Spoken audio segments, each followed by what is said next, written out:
Hello and thanks for joining us for the midday news. The Catholic faithful in the Archdiocese of Port Moresby convened as early as 5 a.m. this morning to take part in the Good Friday walk following the Stations of the Cross. Thousands of men, women, children and youth took part in the walk, which started at St. Charles Luanga Parish in Gerehu and will end at the St. Joseph Parish in East Boroko.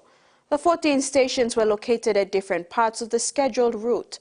The first station started at Charles Luanga, the next at Rainbow, NRI, Edcol, Boulevard, VC, Highlander, Hohola Bus Stop, PNG Power, Foodland Bus Stop, Port Moresby General Hospital Bus Stop, Vada Vada Roundabout, Chinatown, and the final station at St. Joseph Parish, East Boroko, where it ends with the veneration of the cross.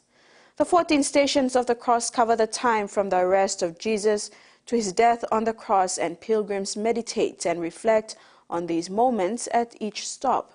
Good Friday is the second day of the Easter Triduum.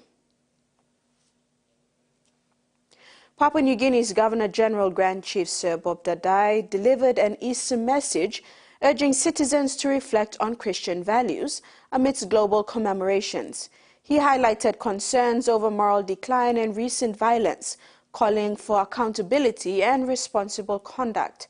Sir Bob emphasized the importance of prioritizing national well-being over individual gains, citing biblical wisdom on prosperity through hard work and honesty. He extends Easter wishes alongside Lady Emmeline, underscoring faith's role in guiding the nation towards a brighter future.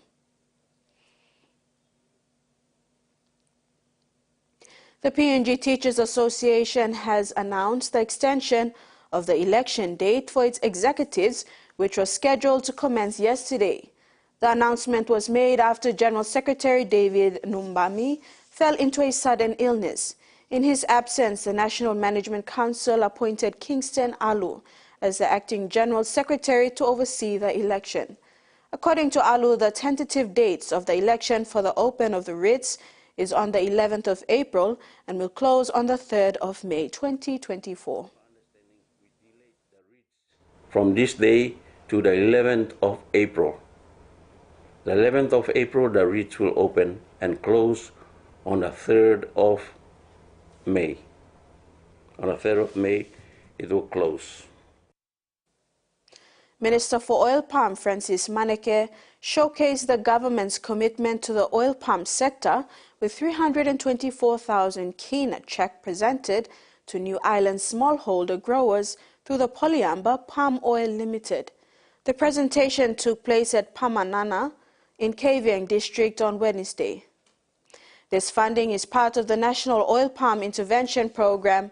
More than 21,000 seedlings will be distributed to the smallholder growers with an aim of developing 150 hectares of smallholder blocks. Minister Maneke further appealed to the landowners to make land available so the government can make it bankable and add value to their land. Meantime, General Secretary of Oil Palm Industry Corporation, Kepsen Pupita, has also urged the growers to spend more time in their blocks if they want to benefit from its outcome. Talking about the farmer. Time if public 7 o'clock, work morning 8 o'clock or company like you try to go work inside law, garden law 8 o'clock. Mibla finish law 4 o'clock. You too finish law 4 o'clock. Law me not care whether you work or you consider nothing. Please, me not give you inside law block. A key milestone in the historic Tuna Treaty between the Pacific Island states and the United States has been reached this week with a fishing access arrangement for 2024 signed off. The MOU provides for the United States fleet operating under the treaty to continue fishing in the exclusive economic zones of the Pacific Island parties in 2024. 10 of the 17 parties of the treaty, Pacific Island states, and the United States of America signed the document in person on Thursday, the 28th of March. PNG High Commissioner to Fiji, Bill Olney, signed on behalf of the independent state of Papua New Guinea. In regional news, soldiers from the Army's 1st Brigade practicing battle scenarios throughout Darwin City. This week, they took part in the final assessment of the battle course at an office complex in suburban Winnerlee. In this simulated urban battleground, these soldiers are on a mission to dismantle the enemy. Around every corner, a test of their tactics, resilience and leadership. To neutralise the threat, detain a high-value target and then extract from the location.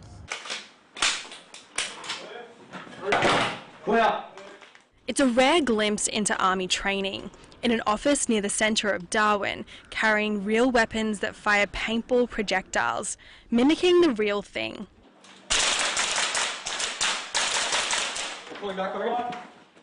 Stings a bit more than standard paintball. Get hit and the soldiers are out. At which point they'll be treated as a casualty, as they would in a real-time situation, treated by their own personnel. For many people here, this is the first taste of combat leadership, and while the threat isn't real, it certainly feels like it. Pretty exciting, to be honest, yeah. So our section came up with a plan to come through the objective, and obviously there was a couple of obstructions on that, but we got the job done. This is the end of an 8-week infantry course across Darwin, teaching soldiers from the Army's 1st Brigade to lead teams in real battles. It's essential in progressing our junior soldiers into leadership appointments and generating the future leaders of the Army. War games that this soldier says have made big improvements. It's not always calm, I guess, naturally, and how to defeat internal battles and communicate effectively on the battlefield. Preparing soldiers for anything battle can throw at them.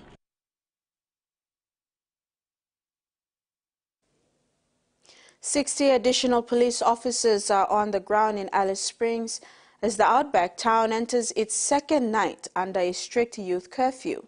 Designed as a circuit breaker for ongoing unrest, there have been mixed feelings about the emergency response.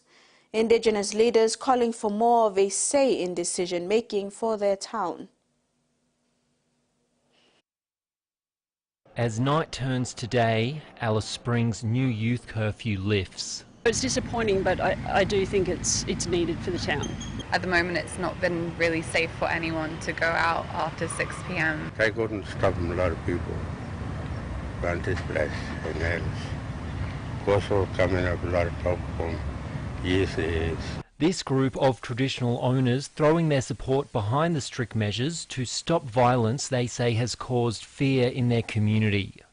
We can do something here to make things work and make it more safer for people of Alice Springs. The distress that this community has been feeling, it has been building for a very long time. It's very complex and there are multiple facets. Now, after days of unrest, the streets are relatively calm. From my reports and my discussions with the Commissioner of Police, it was a quiet night for young people in Alice Springs, and that's what Alice Springs people want to see. Dozens of extra police now on the ground, a highly visible response. The objective is to keep kids out of the criminal justice system. There's been a mixed response to the curfew. It's been described as both a punitive measure and a necessary circuit breaker. One thing that everyone can agree on, though, is that the 2-week curfew won't solve the long-term issues. In terms of like the general kids on the street story, it's just making them stay somewhere where out of everyone's sight and mind. You know, all you're doing is just sweeping those kids under the carpet. Addressing a symptom of a much bigger problem. In sports, the PNG representative football team couples arrived yesterday after their participation in the FIFA-friendly series in Colombo, Sri Lanka. The couples and PNG football as a whole have learned a thing or two in this campaign, drawing its first match scoreless against the host Sri Lanka between suffering a devastating loss 4-0 in their final match against Central African Republic. In the post-match interview, the couple's head coach, Warren Moon, said the key for the national team is to improve on their fitness. Moon also said the national competition should also improve. He further said his players were out of competition heading into this friendly series, suggesting there should be more games of football for players. Meanwhile, PNG football and couples have learned invaluable lesson in this event and shall look to do better in the next international event. And that ends Midday News. More to come at 6. Bye now.